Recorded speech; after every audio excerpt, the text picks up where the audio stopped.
Hi, and welcome to another video by Jim the Car Guy. Today we have a 2004 Ford Explorer. Now the problem we have is that the customer was complaining about a smell of gasoline, and when I opened up underneath the hood here to take a look at it, because it is pretty strong, the smell. Once I got underneath the hood, it was a pretty clean-cut issue. When you disconnect the vacuum line on the pressure regulator, you can see that there's fuel being sucked into the fuel line itself. So the customer also told me that the check engine light periodically will pop on and go off, on and off. And I'm assuming that it was the fuel being pulled into the vacuum line. But I scanned it just to find out what it was, and it came up with a PO193, and it was a fuel pressure. Is the fuel rail pressure circuit a high input, which is most likely caused just by the bad pressure regulator, especially when the regulator itself is leaking fuel into the vacuum line.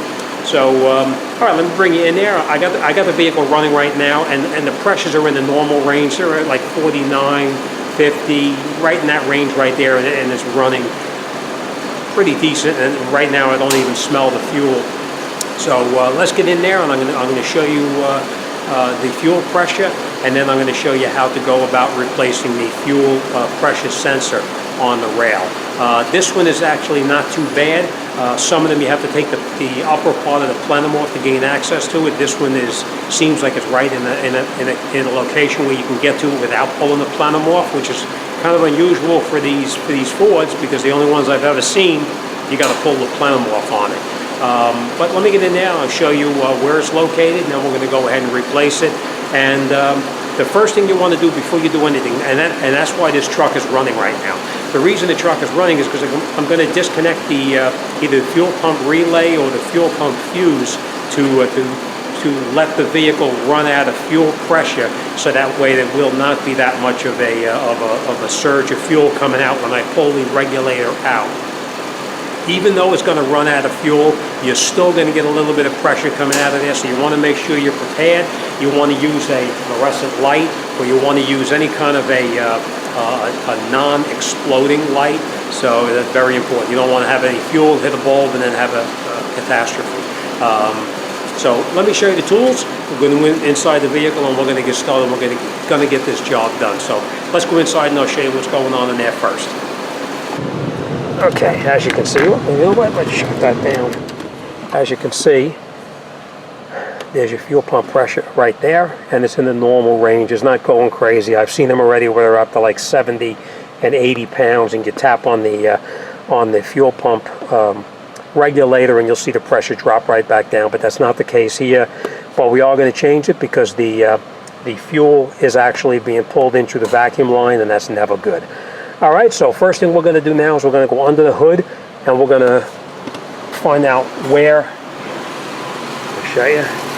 This is our regulator right up inside over here. That's where the regulator is located. As I said, most of the time they're underneath the plenum, but this one here is not. So let's go in the back, and we're going to find out where the fuse is to disconnect the fuel pump. Okay, so now we are actually in the, I'll back up a little bit and I'll show you.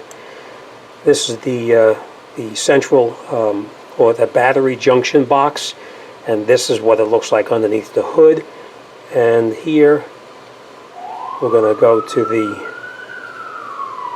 fuel pump relay. It's fuse F1.5, it's a 20 amp. So we're going to zoom in up here. And there is the F1.5, that's the fuse, and then over here is the fuel pump relay. So we're going to take out that fuse right there, and we'll get the vehicle to stall out. So, all right, let's go outside, and we'll disconnect that fuse. Okay, this is our battery box right here. We're going to take this and open it up. You just lift up on this little tab, it comes right out. This is the fuse right here, so we're going to remove that fuse, and we'll see if the vehicle stalls out.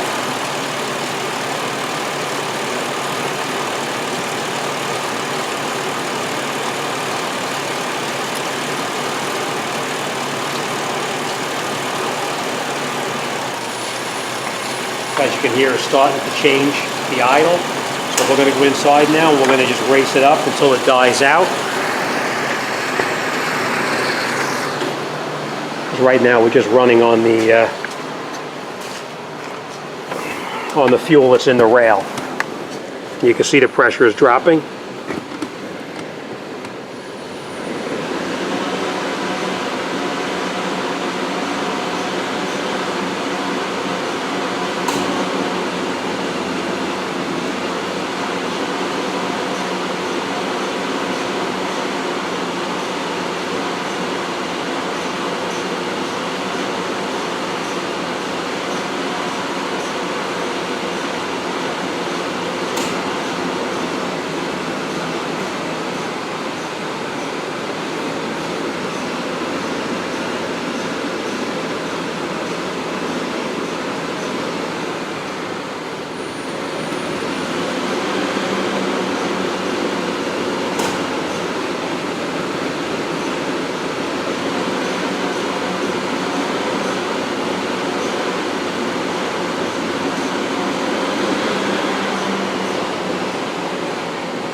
That's it, she died. Let's try it one more time.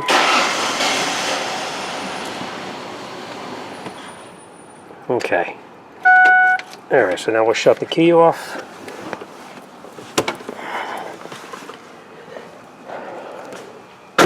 Okay.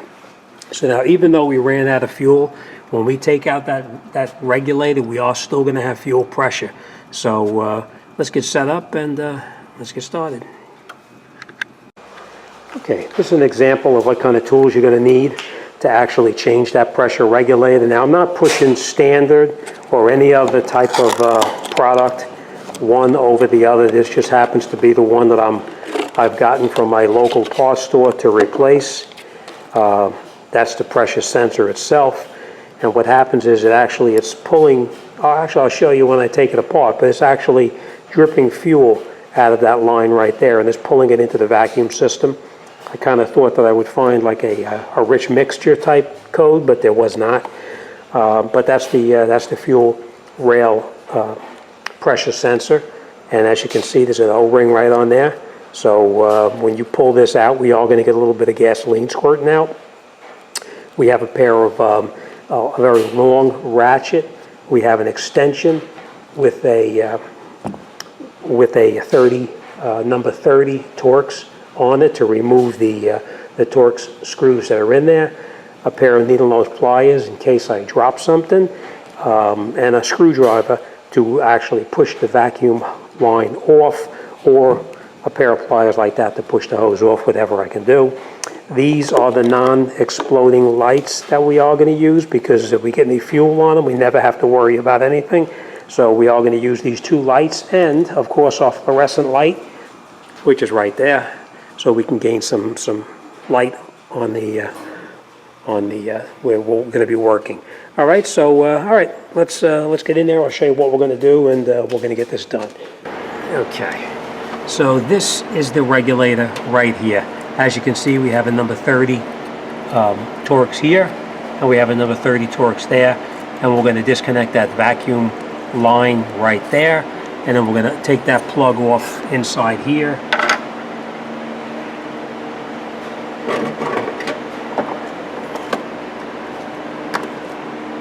All right, so we're going to take off that plug there as well, and then we'll pull that pressure regulator out of the line itself. First thing we're going to do is we're going to take off that line, that vacuum line right there. We'll pull it back. We're just going to push it back with a screwdriver just to get it out of our way, and then we'll pull it back a little further. I don't know if you can see the fuel dripping out of that line, but all right. Okay, next thing we're going to do is we're going to unplug that electrical connector right there.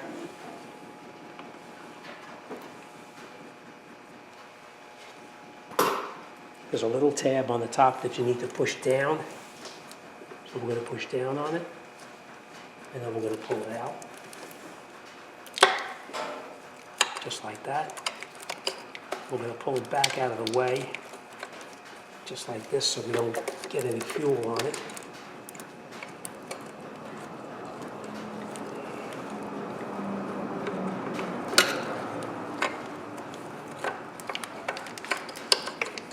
I'm just going to move that out of the way just like that, but we'll come back to that in a second. And then we're going to take out these two screws right here. Like I said, it was a number 30 Torx. Now you want to make sure you have a rag handy because you are going to leak fuel in there. So we're just going to crack these loose a little bit. Just like that.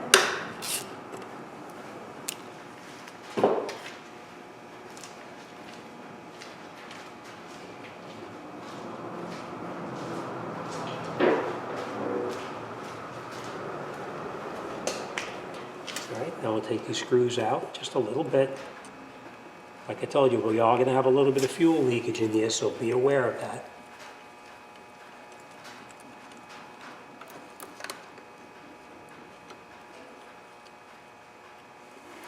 So we're going to take this off to the side.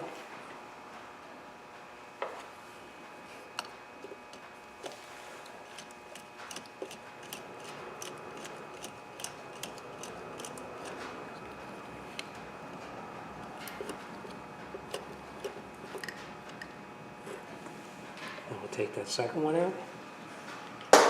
Now, just in case you couldn't get in there, you could use a magnet to lift them out if you had to. Now, we are going to take our rag. We're going to be very careful because when we take it out, we're going to get a little bit of a surge of fuel coming out of there. We're just going to take it and pull it up nice and easy. Watch you don't break any other lines.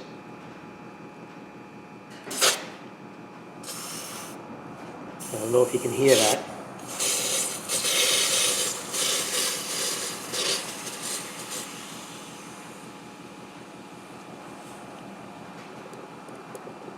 Okay. And that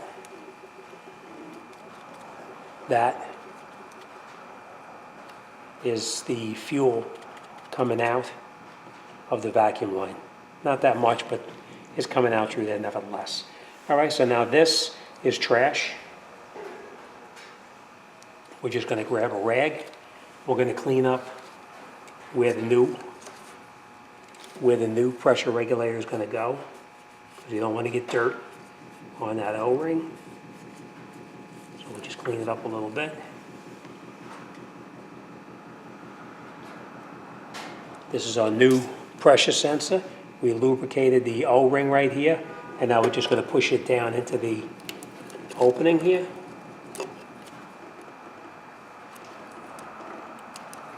Let's get the light so you can see here.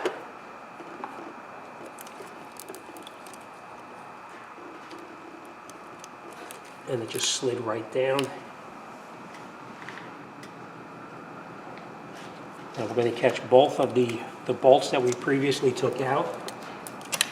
We're just going to screw them in by hand.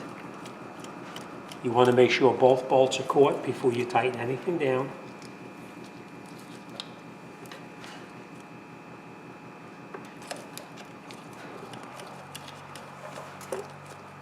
Now we're just going to turn it by hand all the way down. Same thing on this side here. Now there most likely is torque specs for these bolts, but we are not going to torque them down. We're just going to snug them down a little bit.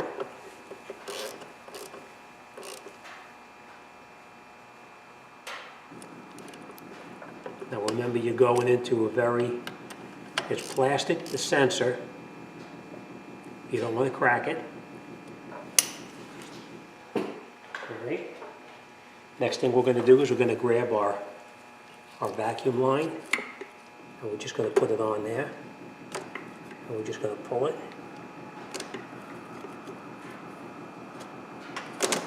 Now, you don't want to grip it really tight.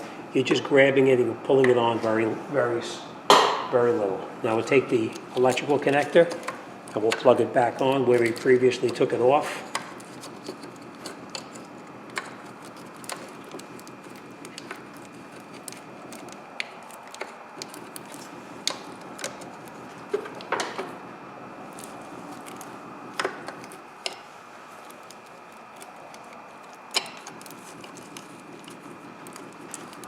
And when you put this on, you should hear it snap in place.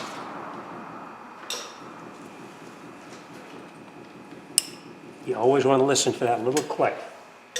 All right, now we're going to move this light out of the way. We're just going to reinstall that we previously took off before. We're going to reinstall the fuse, just like this. All right, now we're going to go in the vehicle, and we're going to start it up, and we're going to make sure we have no fuel leaks from there at all.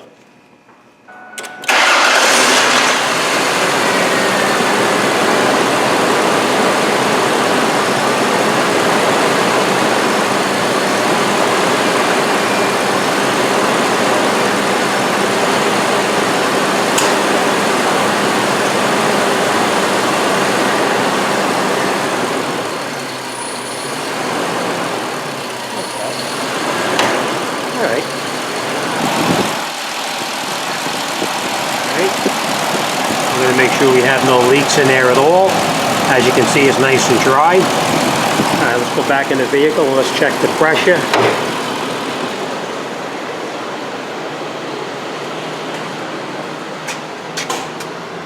And here's our fuel pump pressure. You can see it's actually 49, 50, 54, whatever. So we did take the code out of here that was in here for the fuel pump, the PO193. So now we have no codes in there. So what we're going to do next is go underneath the hood and close everything up. All right, so that's it. We're all set. Everything worked out perfectly. When we put the pressure regulator back in, we lubricated this O-ring with some silicone before we put it back in.